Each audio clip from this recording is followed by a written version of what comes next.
I think that we can all concur that the endgame boss fight in the 5th Elder Scrolls game wasn't all that challenging. Indeed, many fans were disappointed with the World Eater as he didn't seem any more powerful than some of the normal ancient dragons. However, in today's video, I'm going to be going over an interesting theory that might just explain why Alduin is so weak in the game. I'd just like to say that this theory is based on a post from a Reddit user called The Wooden Plank, so thanks a lot to him for supplying the idea for this video. Like all dragon names, Alduin's is made up of 3 syllables, each syllable translating to a word, roughly. Alduin translates as destroyer, devourer, master. Certainly, from his name you would think that Alduin would be more formidable than he is. But it seems as if Alduin has forsaken the first syllable of his name. In Skyrim, he's not attempting to destroy the world, and this is the crux of this theory,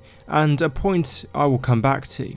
I'll just briefly explain Alduin's purpose before we go any further. Alduin is supposed to be the World Eater. After a specified amount of time, he basically demolishes the entire planet and universe, and it all starts again. A cycle of the universe in the Elder Scrolls, as well as Hinduism, is called a kalpa, but eventually Alduin became bored of this thousands of years ago. He basked in the worship of man and attempted to conquer the world, hence why he was thrown into the drifts of time during the Dragon War. During the Dragon Crisis at the time of Skyrim, countless years later, Alduin is the same. He doesn't want to destroy the world by the looks of it. He simply wants to dominate it. This would explain why he is so weak, because as the World Eater, he is supposed to be unstoppable. He clearly isn't the World Eater anymore. As I said before, he has forsaken the Al in Alduin. Now he is simply an overlord. He wages war on mortals,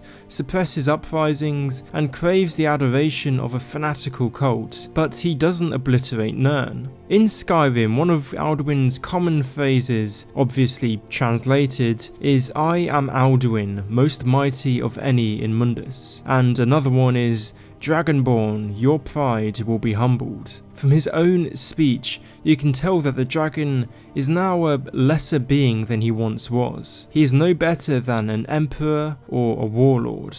There are some theories within the universe that myths and legends, when enough people believe in them, come true. This would make sense as magic obviously plays a key part in the Elder Scrolls, so it isn't unbelievable. It is conceivable then to think that Alduin has forgotten or disregarded his true nature for so long that he is literally no longer the World Eater, hence why he has become less powerful.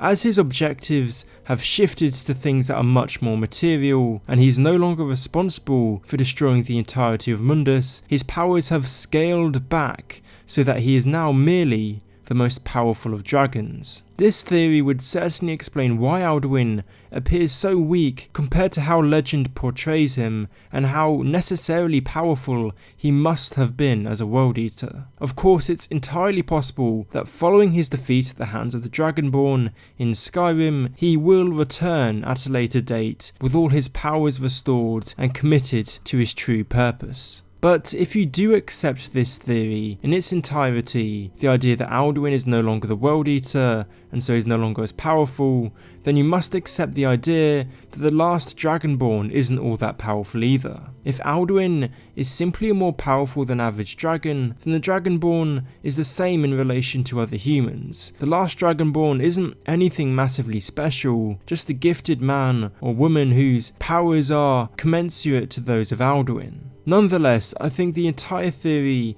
is a pretty good explanation for why Alduin is relatively so weak, but I don't think it diminishes so much from his role as an antagonist. It is arguable that he is as powerful, perhaps even more so, than the likes of Dagoth-ur or Yeagar-tharn. At any rate, Alduin is still, as he himself puts it, the firstborn of Akatosh.